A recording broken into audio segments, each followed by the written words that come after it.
Hallo julle, welkom hier rondom die woord van die Here. En ek bid dat hierdie tyd saam vir ons almal 'n ongelooflike geseënde tyd gaan wees. Kom ons raak net stil vir 'n paar oomblikke. Ons raak bewus dat ons saam met ander gelowiges bymekaar is, besig met die lewende Here wat ons hier bymekaar bring. Here, dankie dat u goedheid en u grootheid en u guns in elke sitkamer, slaapkamer, gehuggie en paleis inbeweeg.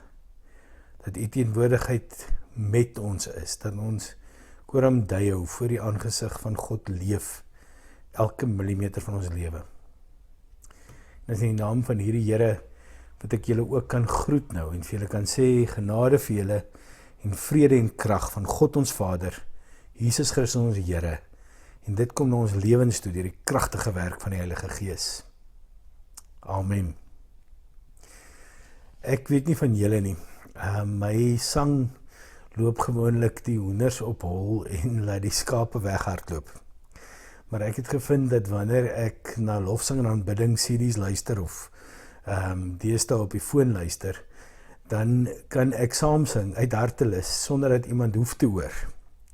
Mag julle ook in hierdie tyd sulke oomblikke van verrassende lofsang ervaar, te midde van al die goed wat rondom ons gebeur. Wanneer ons in die Here se teenwoordigheid kom, dan baie keer word ons bewus van die realiteit van wie ons is. Ek wil vir julle 'n oomblik uit Psalm 32 uit 'n paar verse lees. Psalm 32 vanaf vers 2, dit gaan goed met die mense wie die Here die oortreding nie toereken nie, en wie se gees daar geen valsheid is nie. Toe ek oor my sonde geswyg het my liggaam uitgeteer, soos ek heeldag om hulp geroep het. U het dag en nag swaar op my gedruk, my krag het opgedroog, soos water in somerhitte. Ek wil julle gou die storie vertel, van 'n sekere Rogers Cadenhead. En Rogers Cadenhead het 'n baie ondernemende gees gehad. So wat hy gedoen het is, hy het gaan webwerwe opkoop, wat hy dink op 'n stadium baie geld gaan werd raak. So toe die voor Paus Benedict sterf, toe het hy onmiddellik gegaan en voor die nuwe paus nog aangekondig is, al die moontlike kandidate se name opgekoop op die internet as webwerwe. Hy het die webwerf www.benedict16.com geregistreer op sy eie naam. Nou die ding het nogal baie geld werd geraak. 'n soortgelyke webwerf, benedict16thepope.com, het $16,000 ingebring op eBay, die verhandelingswebwerf waar mense kan bied op goed. Toe hulle nou vir Roger vra, nou, hoekom het jy die ding gekoop? Wil jy geld maak? Sê nee. Sy ouma en om 1,1 miljard katholieke sal woedend wees vir hom. Hy wil net 3 goed hê, sê hy. Hy soek 'n hoed, soos die een wat die paus het. As die tweede ding wat hy wil hê is, hy wil 1 nag gratis in die Vatikaanstad, in die Vatikaan Hotel gaan bly. En die derde ding is, hy wil totale vryskelding vir sy sondes hê, vir alles wat gebeur het in die 3de week van Maart 1987. Nou toe ek die storie lees, toe wonder ek, wat sou 'n mens kon aanvang in die 3de week in Maart 1987, dat jy totale vryskelding nodig het. Ek en jy weet, ons het nie die paus of 'n priester se vryskelding nodig nie. Ek en jy weet dat ons direk tot die Vader mag gaan. Dat Jesus die gordyn geskeur het en ons kan instap by die heiligste van die heiligstes. Wanneer ons daar instap en ons sien wie die Here is en ons besef baie keer die valsheid wat ons saam met ons dra, dan wil ons skuld bely. Want ons weet, die Here kan ons vryskeld van dit wat ek nou dink, gister gedink het, hierdie week aangevang het, selfs die 3de week van Maart 1987 gedoen het. Wanneer ons na die Here toe kom, dan is ons skuld vergewe en ons is vry om te leef. Ek gaan julle nou voorgaan in gebed en vra dat julle saam met my julle skuld sal bely. Here, ons kom na U toe, want ons weet, uit ons eie kan ons nooit ons skuld vry raak nie, kan ons nooit regop staan vir God nie, uit ons eie het ons niks om te bring na die koning nie. Ons kom na U toe, want U vergifnis is vir ons genoeg. En daarom kom pleit ons, Here, vergewe ons vir woorde, vir dade, vir denke, vir goed wat ons moes gedoen het en nie gedoen het nie. Maak ons vry, Here, want U alleen kan ons vergewe. Amen. En ek wil julle herinner nou aan Psalm 32 vers 2. Dit gaan goed met die mens, vir wie die Here die sonde nie toereken nie. En vir jou wat jou sonde bely met opregte hart, weet ek, die Here gaan sy sonde nie toereken nie. Gaan jou sonde nie toereken nie. Ek gaan vra dat jy saam met my die Bybel sal oopmaak by Matteus 13. Maar voor ons dit doen, kom ons praat met die Here in gebed. Here Vader, dankie dat ons na U toe mag kom en na U woord mag luister. Dankie dat ons by U vergifnis van sonde ontvang. Dankie dat U die oorsprong van lewe en oorvloed is. Dankie Here dat U ons seën met liefde vir mekaar en vir ander, en dat U ons seën met geduld en genade en krag en uitoefening. Dankie Here dat selfs wanneer ons op ons swakste is, ons weet U is genoeg en U krag is genoeg. Help ons Here om U woord te hoor. Nie net te hoor nie, maar daders van die woord te word. Mense wat dit wat U vir ons uit die hand uit gee, neem. En dat dit sal vermenigvuldig in ons lewens. En ander mense se lewens sal aanraak. Amen. Soos ek gesê het, ek gaan lees vir ons uit Matteus hoofstuk 13. En ek wil hê dat ons daar sal oopmaak by vers 23. Vers 23. Hy het gepraat oor die saaier, sal julle onthou, Jesus het gepraat oor die saaier. En hier in Matteus 13 vers 23 sê hy, die man by wie daar op die goeie grond gesaai is hy wat die woord hoor en het verstaan. Hy dra inderdaad vrug en lewer oes, soms 100voudig, soms 60voudig, soms 30voudig. En dan gaan Jesus aan en hy vertel 'n ander gelykenis, hier vanaf vers 24. Hy het nog 'n gelykenis aan hulle voorgehou en gesê, die koninkryk van die hemel kan vergelyk word met 'n man wat goeie saad op sy land gesaai het. Een nag, toe die mense slaap, het sy vyande gekom en onkruid tussen die koring gesaai en verdwyn. Toe die groen koring opskiet en die aar begin kom, het die onkruid ook sigbaar geword. Die slawe van die boer kom sê toe vir hom, meneer, het u nie goeie saad op die land gesaai nie, waar kom die onkruid dan vandaan? Vers 28, hy antwoord hulle, dis 'n vyand se werk. Die slawe sê toe vir hom, wil u ons met dit gaan uittrek? Nee, sê hy, as julle die onkruid nou by mekaar kom maak, sal julle die koring saam uittrek. Laat albei saam groei tot met die oes. In die oestyd sal ek vir die wat oes sê, maak eers die onkruid by mekaar en bind dit in bondels om te verbrand, maar bring die koring na my skuur toe. En dan lees ek weer vanaf vers 36. Daarna het Jesus van sy mense af weggegaan huis toe. Sy disippels kom toe by hom en vra, verduidelik tog vir ons die gelykenis van die onkruid in die land. Jesus antwoord, hy wat die goeie saad saai, is die seun van die mens. Die saailand is die wêreld. Die goeie saad, dis die mense van die koninkryk. Die onkruid is die aanhangers van die bose. Die vyand wat die onkruid saai, is die duiwel. Die oes is die volëinding van die wêreld. Die wat oes, is die engele. Soos die onkruid bymekaar gemaak, soos die onkruid bymekaar gemaak en met die vuur verbrand word, so sal dit by die volëinding van die wêreld wees. Die seun van die mens sal sy engele stuur en hulle sal uit sy koninkryk verwyder almal wat ander mense in sonde laat val en almal wat die wet van God oortree en sal hulle in die brandende oond gooi. Daar sal hulle huil en op hulle tande kners. Dan sal die gelowiges in die koninkryk van hulle Vader skitter soos die son.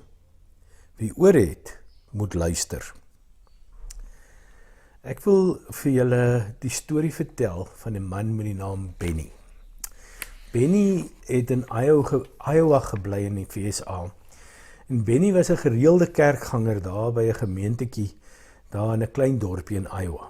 Benny was ook 'n volslae en totale alkoholist.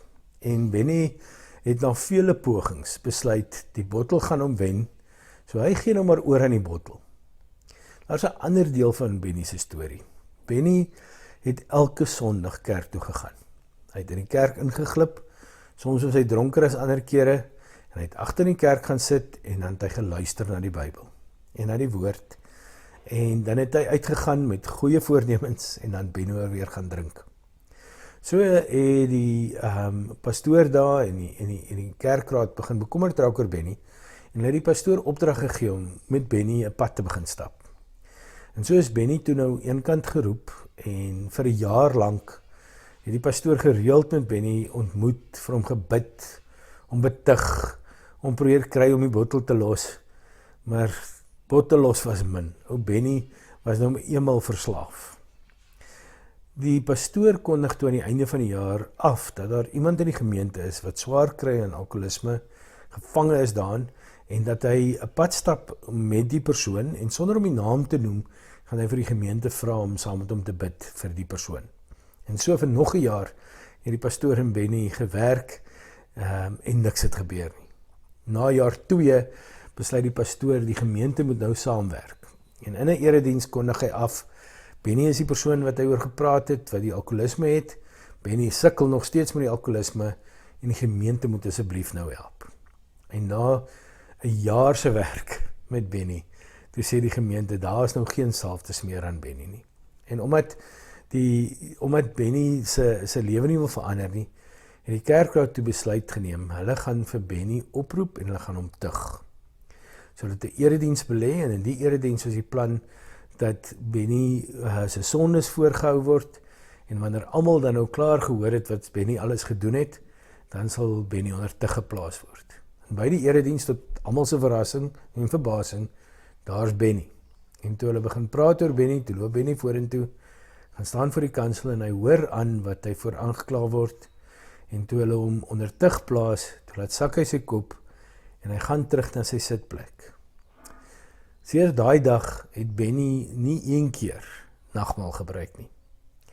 Hy het elke erediens bygewoon, sy selfe plek en sy selfe hoek, totdat hy Benny se lewer op die ouend ingegee het, en hy gesterf het en hy begrawe is uit daai gemeente uit. Terwyl ek die storie van Benny gelees het, toe het ek gedink aan hoe baie keer ons daaraan werk, ons identiteit te vorm. En die manier hoe ons identiteit vorm is baie keer deur te sê wie is in en wie is uit. Waar is die lyn wat mense toelaat om nader te kom en waar is die lyn waar ons mense mee uitsluit? Benny se storie en Jesus se verhaal oor die saad en die onkruid wat saamgesaai is, het my laat dink daaraan dat dit baie keer vir ons makliker is om mense wat duidelik sonde doen, jy weet hierdie gruwelike goed wat almal kan sien, om hulle vinger te wys en te sê, hierdie mense is anders. Die ding is, dit is so 'n natuurlike ding vir ons. Dit is so 'n natuurlike ding vir ons om sommige mense in te sluit en ander mense uit te sluit. Dit is so 'n natuurlike ding vir ons om sommige kere vir mense te sê, julle is welkom want julle pas in. Dit begin al op skool. Jy weet, jy moet die regte klere dra. Jy moet die regte musiek luister. Jy moet op die regte plekke uithang. En wanneer jy dan in daai groepie is, dan word jy gekenmerk as deel van daai groepie. Jy word gelabel. Net ook jeugpredikant was daar die jocks, en daar was die Models Inc, en daar was die geeks, en so kan jy aangaan. En in daai groep vorm hulle eie reëls, hulle eie manier van doen, en in daai groep moet jy al die reëls nakom om in te pas, anderster maak jy dit net nie. En so word ons dan groter, en wanneer ons dan groter is, dan gaan dit oor watter voorstede ons in bly en watter voertuie ons ry. Dit gaan oor wie ons mee onsself meng en na watter musiek ons luister.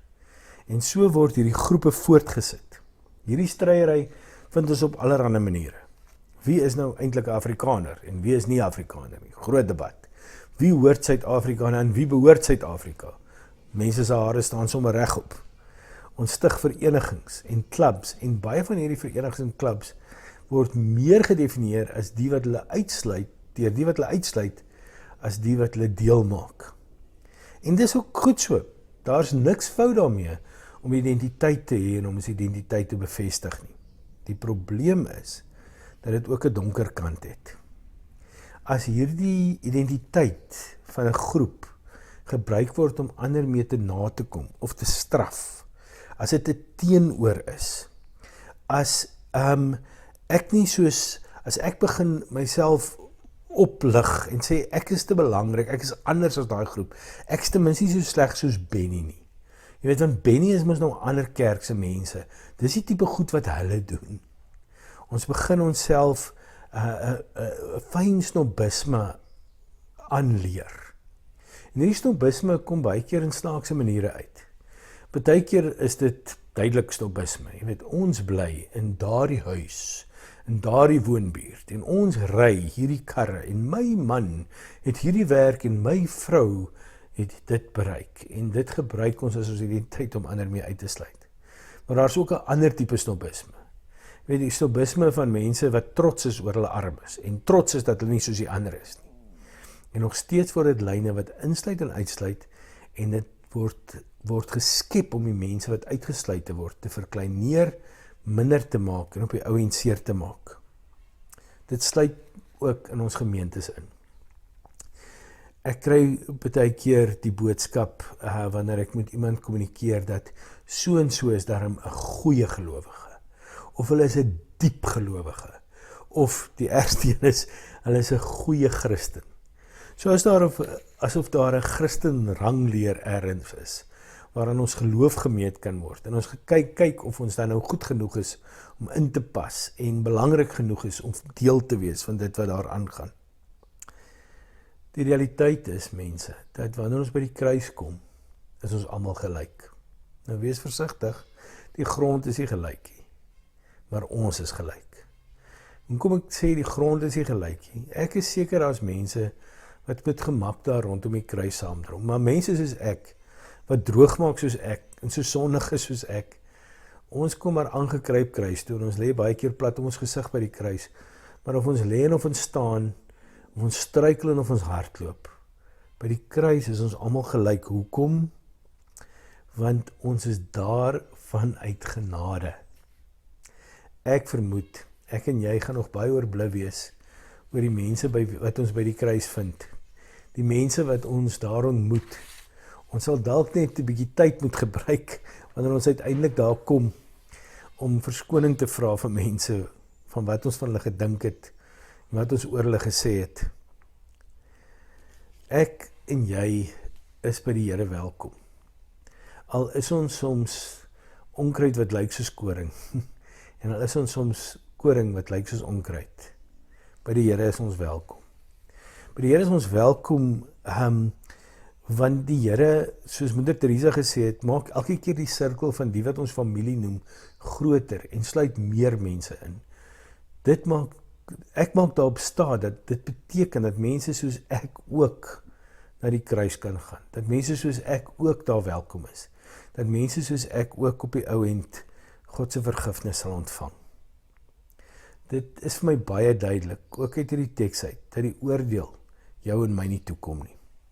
Die kerk word nie geken aan wie ons uitsluit nie. Ons word nie geken aan die wat dit nie maak om by ons te wees nie. Ons word geken aan die identiteit van Jesus Christus. Die kerk gaan nie oor wie die Christene is nie. Die kerk gaan oor wie ons Here is. En omdat die kerk gaan oor wie die Here is ons nie 'n demokrasie wat kan stem wie word toegelaat en wie word nie toegelaat nie. Wie is goed genoeg en wie is nie goed genoeg nie. Omdat ons nie 'n demokrasie is nie, doen ons nie goed omdat die mense so sê of die lidmate dit wil hê nie. Ons doen goed op grond van die identiteit van ons Here en van ons Meester. Dit beteken dat ook die mense wat ons nie van hou nie, wat ons nie meer gemaklik is nie, ook die mense wat vir ons nie aanvaarbaar is nie, die Here hulle innooi en ons eintlik niks daaroor te sê het nie, anders as om lief te hê, want die Here is die een wat bepaal wie ons is. Ek het 'n uitdaging vir jou en ek onderneem om dieselfde ding te doen. Ek wil hê jy moet gaan sit en dink aan die 10 mense wat jy die minste graag sou wou hê saam met jou toe moet kerk toe gaan wanneer ons nou weer begin langs mekaar sit in die kerkbanke. Maak daai lysie. Maak daai lysie van die mense wat vir jou wrevelrig laat voel. Wat jou laat skree op die televisie en jou laat sommer 'n suurkol op jou maag kry.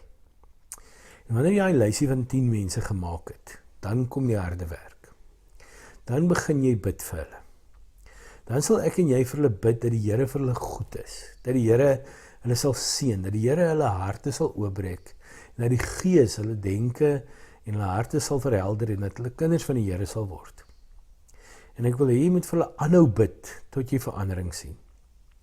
En dat jy vir hulle aanhou sal bid totdat jou hart teenoor hulle sal verander, my hart teenoor hulle sal verander. En wanneer ons dan dit bereik het, dat ons ook goed sal doen aan hulle, wanneer dit ons in ons vermoë is. Ek en jy is nie deurwagters van die genade nie. Ons is nie daar om die genade af te keer, weg te keer en te kanaliseer nie. Ek en jy is deel van 'n geloofsgemeenskap, omdat ons genade ontvangers is.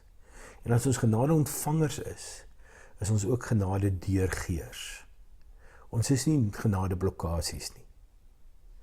Mag die Here vir jou en vir my gee, dat die manier hoe ons leef, die manier hoe ons doen, die manier hoe ons optree, dit moontlik sal maak vir mense, om die genade van die Here tot sy volste strekking te beleef.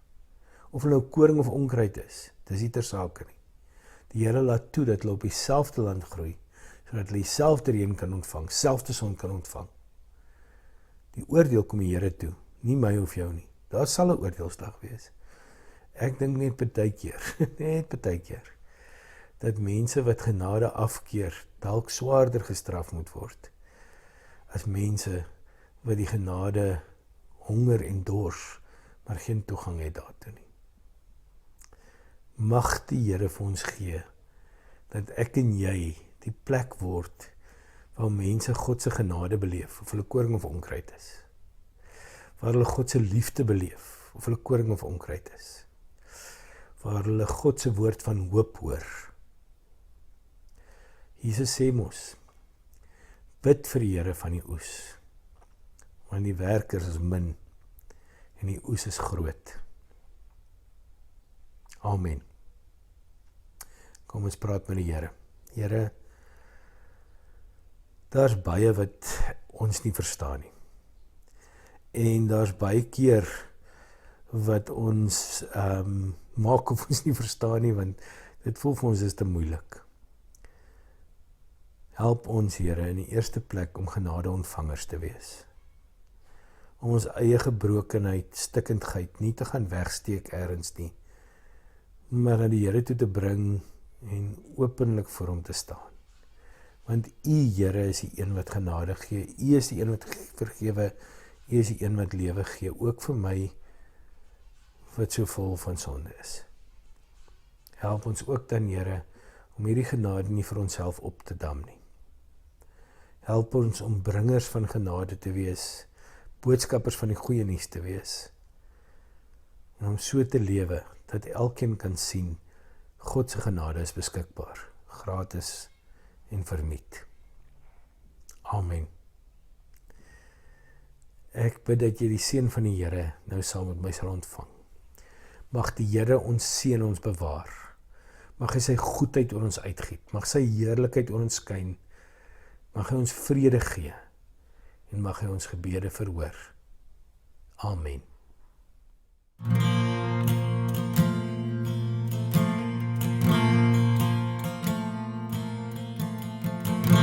Die Here seën jou en bewaar jou. Hy sal jou beskerm, tot jou redding verskyn. Sy genade en sy vrede sal